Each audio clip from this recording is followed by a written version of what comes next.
एक बार एक सेठ स्नान करने जा रहे थे हरिद्वार गंगा जी। अब सेठ जी रेलवे स्टेशन पे पहुंचे ही थे तो सेठ जी बढ़िया जो है पोशाक सुंदर धारण की, क्योंकि 22 सेठ लोग तो दूर से देखने में लग जाता है कोई सेठ यहाँ है, कोई बड़े श्रीमान है, धनाढ्य है। एक चोर थोड़ी दूर पे बैठा था, वो देख लिया, लग रहा है नोट पानी रख के हरिद्वार की यात्रा करने स्नान करने निकल रहा है। अब आकर के जो है वह चोर सेठ जी के पास पहुंचा, राम राम किया। सेठ जी कहाँ?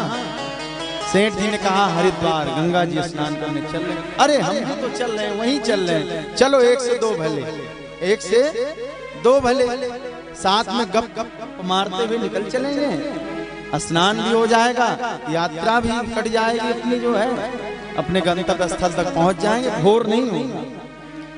सेठ जी भी सोचे चलो ठीक ही है, एक से दो भले, हमारे साथ दो हो गए, हम दो हो गए, अब चलो आनंद से यात्रा। अब सेठ जी और वो चोर तो अपने जुगाड़ में ही लगा,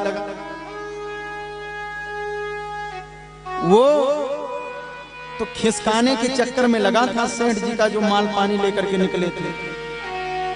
लेकिन अब रास्ते में कोई जुगाड़ बना नहीं, सेठ के भी कोई कम दिमाग थोड़ी होता है, सेठ जी महा होशियार होते हैं। ऐसा कहा गया है कि जो बुद्धि हमको आपको मिली है वो तो सेठ जी को मिली है, लेकिन अलग से भी भगवान उनको एक बुद्धि दे। तो सेठ जी के पास बुद्धि की कोई कमी नहीं, सेठ जी महा होशियार है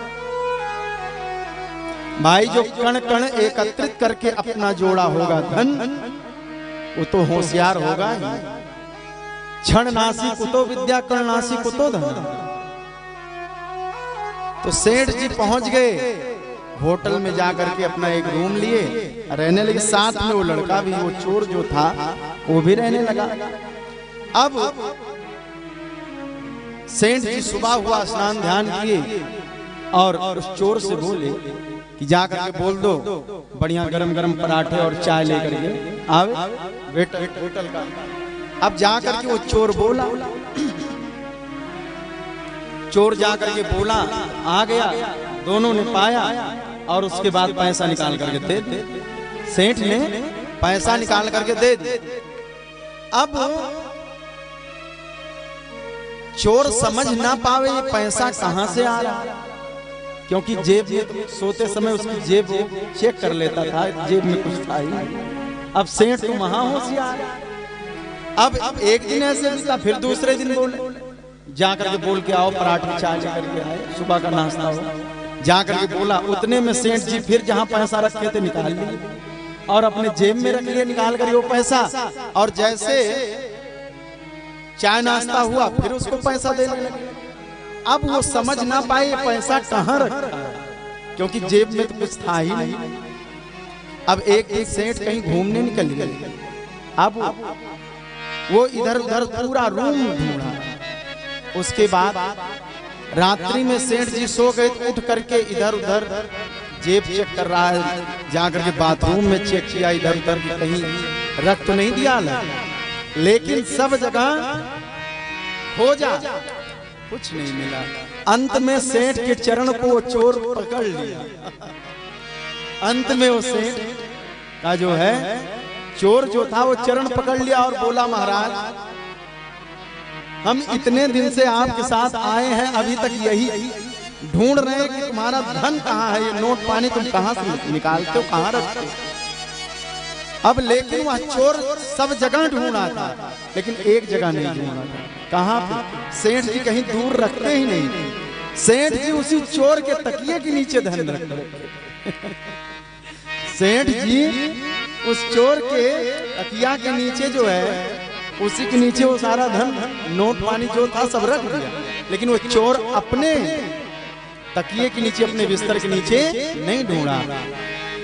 ये हम इसलिए नहीं कि कहानी सुना रहे हैं, जैसे वो चोर ने नहीं ढूंढा, ऐसे आज हम और आप भी चोर हैं कि जो परमात्मा रूपी धन हमारे आपके पास है और उसको ढूंढ नहीं पा रहे, उसको ढूंढ नहीं पाते। तो सेठ की ऐसी होशियारी थी सेठ उसी के तकिए के नीचे धन रखा था। बस जैसे वो बोलने जाए, चाय और पराठा के लिए नीचे उतर के आए बोलने, ऐसे सेठ जी वहां से 2 नोट निकाल के जेब दिए। अब वो समझ ना पाए नोट कहां से निकल गए। एक बार एक सेठ जी थे, सेठ और सेठानी रहते थे, उनके कोई बाल गोपाल नहीं थे, बाल गोपाल उनके कोई नहीं थे, लेकिन धनाढ्य थे, श्रीमान थे। ठाकुर का दिया हुआ सब धन संपत्ति खूब भरी पड़ी थी। सेठ सेठानी के मन में चिंता थी, तो सोच रहे थे किसी को गोद ले लिया जाए, किसी को गोद ले लिया जाए। लेकिन वहीं शहर का एक चोर जानता था कि सेठ के पास बहुत धन दौलत है और एक न एक दिन यहाँ हाथ सफा जरूर करना है। अब सेठ सेठानी एक दिन क्या हुआ, जर्जरित अवस्था भी हो गई थी सेठ सेठानी की। सेठ सेठानी की जर्जरित अवस्था हो गई थी, लेकिन एक दिन क्या हुआ, वो चोर आकर के घर में प्रवेश कर गया। अब सेठ सेठानी सो रहे थे, अचानक चोर का हाथ, भाई क्या जाने वो चोर घर में कहाँ क्या रखा, अब कहीं हाथ लगा और कुछ खटपट हुई। सेठ सेठानी उठ गए और उठ करके निकलते निकलते जो है अपने रूम से बाहर निकले, दूसरे रूम में गए, उसी में वो चोर था, हाथ से पकड़ लिया। अब सेठ जी बोले, देखो देखो ठाकुर जी की कितनी कृपा कि देखो ठाकुर जी ने हमको, हम सब गोद लेना चाह ही रहे थे, लेकिन देखो ठाकुर जी ने किसी को भेज दिया हमारे पास, ठाकुर जी ने किसी बालक को हमारे पास भेज दिया। सेठ और सेठानी बड़े लाड़ प्यार थोड़ी देर के लिए करने लगे, लेकिन थोड़ी देर बाद क्या हुआ, अब सेठानी कहती है, ये बताओ नाम क्या रखा जाएगा इसका। तो सेठ ने कहा, इसका नाम सुरेश, इसका नाम सुरेश। अब इसका नाम तो धीरे से बोला और सुरेश जो बोला वो बड़े जोर से बोला। क्यों बोला? क्योंकि उसी मकान के पास में पुलिस चौकी थी, वहां का जो है यसाई यशो जो भी था उसका नाम सुरेश ही। अब जब जोर से बोला सुरेश नाम रखेंगे, अब सुरेश सुरेश जब 3-4 बार सुनाई पड़ा तो वो दौड़ करके,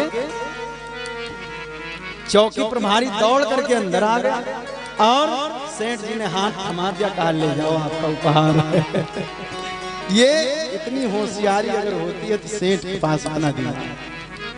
बोल दो भागवत महापुराण की जय।